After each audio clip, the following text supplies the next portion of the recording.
안녕하십니까, 박병욱입니다. 올해 마지막 날이죠. 12월 31일. 여러 가지 무한 공항 사고도 있었고, 또 대통령을 비롯한 국무총리, 그 다음에 이제 여러 국방부 장관부터 다 탄핵 당해가지고, 이런 상황에서 또 그런 사고가 나니까 참 여러 가지로 마음이 착잡합니다. 근데 아침에 이제 기자의 시각이란 난에 조선일보에 안준현 사회부 기자네요.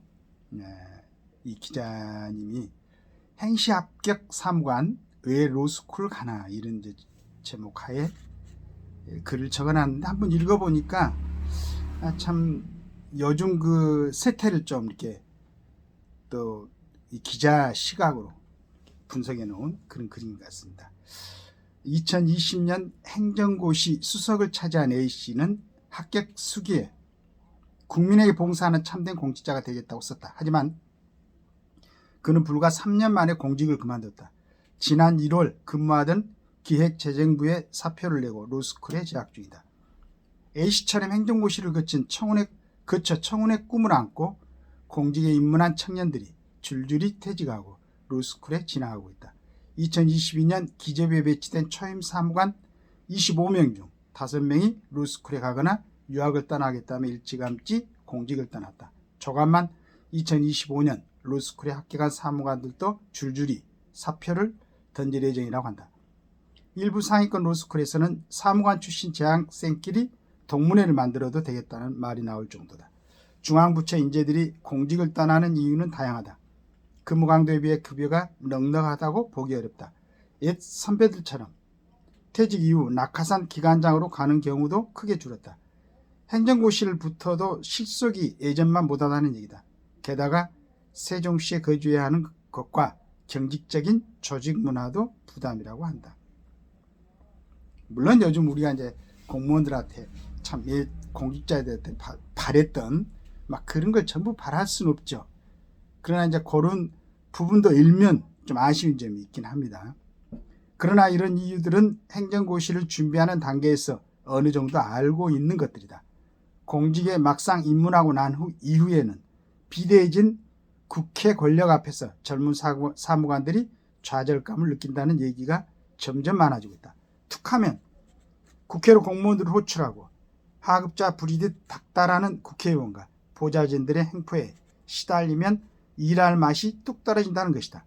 불필요한 야근도 결국 전화를 걸고 공문을 보내 사무관들을 콜센터 직원처럼 대하는 의원실 때문에 해야 하는 경우가 많다. 소위 워라밸이 낮은 이유도 세종시에 사는 사무관들을 툭하면 여의도로 불러대는 게 주된 이유 하나다. 사무관들 중에서는 국회의 각 상임위원회에 불려간 장차관이 젊은 국회의원들로부터 호통을 듣는 모습을 보고 이런 걸 보려고 행정고시를 받는지 자괴감이 든다는 반응이 적지 않다. 후일 반욱 구멍을 비집고 들어가 장차관이 된다고 한들 커리어 말로가 저렇구나라는 생각이 들 수밖에 없다는 것이다. 과거 정부 주대 개발 시대 때는 행정부 권력이 강했지만 요즘은 입법부의 힘이 행정부를 압도하는 양상이 보인다. 특히 행정부 수반을 탄핵한 힘을 실제로 보여준 다음 국회는 더욱 기세에 등등해졌다. 이하 연동의 국회가 행정부 공직자들을 압박하는 강도도 훨씬 높아졌다. 중앙부처 사무관들은 훗날 국가를 위해 중요한 의사결정을 하기 위해 훈련 중인 인재들이다. 공들여 키워야 할 국가의 자산이다. 어려운 관문을 거쳐 공직에 입문한 젊은이들이 로스쿨로 떠나게 만드는 주범이 다른 아닌 국회라는 현실을 이대로 방치해서는 안 된다. 국회는 스스로 국회가 국민이고 국민이 국회라고 한다. 국회가 공직사회를 이기로 몰아넣지 않도록 구체적인 해법을 내놓아야 될 때다. 제가 진짜 한 1년 전부터 방송을 시작하면서 끊임없이 주장했던 게 바로 이런 문제입니다. 제가 우력의 사태, 그것도 실은 이제 그분들은 처음에 의사를 지원할 때는 대단한 능력자들이죠. 아마 그 뭐 법학을 전공한다거나 또 행시 합격을 한 사람들하고 비슷한 정도의 그 고등학교 실력, 대학에서도 공부를 좀 잘한 이런 사람들이었죠. 그런데 이 사람들이 의사로서 그렇게 열심히 일하고 있는데 젊은이들 정말로 이제 어떻게 보면은 그 자기들 같이 학교 다닐 때는 훨씬 더 공부도 못하고 막 그런 친구들이 이제 로스쿨도 물론 이제 어렵죠. 그렇지만은 각 지방대학에서 로스쿨은 아무래도 좀 더 소린 로스쿨보다는 더 쉽게, 그리고 이제 대부분 지금은 합격률이 어떻게 되는지 모르겠는데 합격을 하고, 꼭 로스쿨 출신들이 아니더라도 어떻게 해가지고 뭐 사회 운동하다가나 뭐 하다가 해갖고 국회의원, 특히나 또 뭐 지역구에서 그 국민들의 심판을 받지 않고 그 비례대표자라는 걸 통해 가지고 들어오는 국회의원들을 보면은 이 사람들이 그런 느낌을 받을 거예요. 지금 여기서 지적한 것처럼 장관, 차관, 그 다음에 뭐 스타들을 갖다가 그 스타들이 국회에 불려가면은 국회 안에서 그 국회의원들한테, 근데 우리가 볼 때는 그 사람들 국민을 대표하는 건가? 물론 국민을 대표해서 선출됐죠. 선출하는 과정은 국민을 대표한다고 돼 있고 당연히 대의 기관인데, 그 사람들이 하는 언행은 국민을 대표하는 모습이 아닌 것이 많이 있어요. 그러니까 국민을 대표한다면서 국민들을 누가 나와서 그랬었죠. 전번에 창공이나 뭐 증인 중에서 나도 국민이다.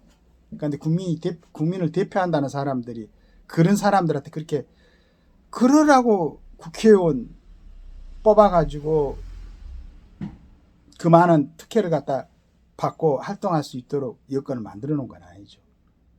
안준현 이 사회부 기자가 정확하게 지금 봤습니다. 그리고 지금 우리 많은 혼란, 지금 국가적으로 혼란스러운 모든 부분이 거의 대부분이 지금 뭐 정치권에서 만들어낸 혼란들이죠. 정확하게 짚었습니다. 진짜 능력 있는 사람들이 차근차근 진급하고 열심히 일해가지고 나라 살림을 잘하는 이런 일꾼들로 자라나야 되는데 그런 걱정이 됩니다. 여러 가지 문제가 있죠. 여러 가지 문제가 있어서 그런 모든 부분의 문제들을 통찰했던 우리 장기표 선생님이 평생을 가서 뭐 사회활동하고 노동자들 위해서 그 활동을 하시다가 나중에는 이제 진짜로 국가에 이 적체되어 있는 문제가 어디가 있는가라고 생각하고 국회의원 특검법 그 특혜 폐지를 갖다 운동을 하시다가 돌아가셨는데, 이런 부분을 좀 정말로 국가를 사랑한다 그러면 국민들을 대변한다는 그러한 생각을 갖고 있는 국회의원들이라면 좀 자성하고 돌아보고, 막 국회에서 소리 지르고 윽박 지르고 목숨을 걸고 북한에서 탈북해 가지고 지금 그 북한에서 아무런 어느 정도는 정보는 접했겠지만은 그 폐쇄되어진 공간에 대한민국의 소식을 전달하려고 애쓴 사람한테 그냥 완전히 범인 취급하면서 소리 지르고 말이지, 위협하고 그런 모습을 볼 때 좀 스스로 좀 자정을 해야 되지 않겠는가 하는 생각을 합니다. 지금 계속 여러 가지 보여주는 모습을 보고 아마 우리 안준현 사회부 기자가 정리를 해놓은 것 같습니다. 한번 서로들 돌아보는 그런 시간을 가졌으면 합니다. 감사합니다.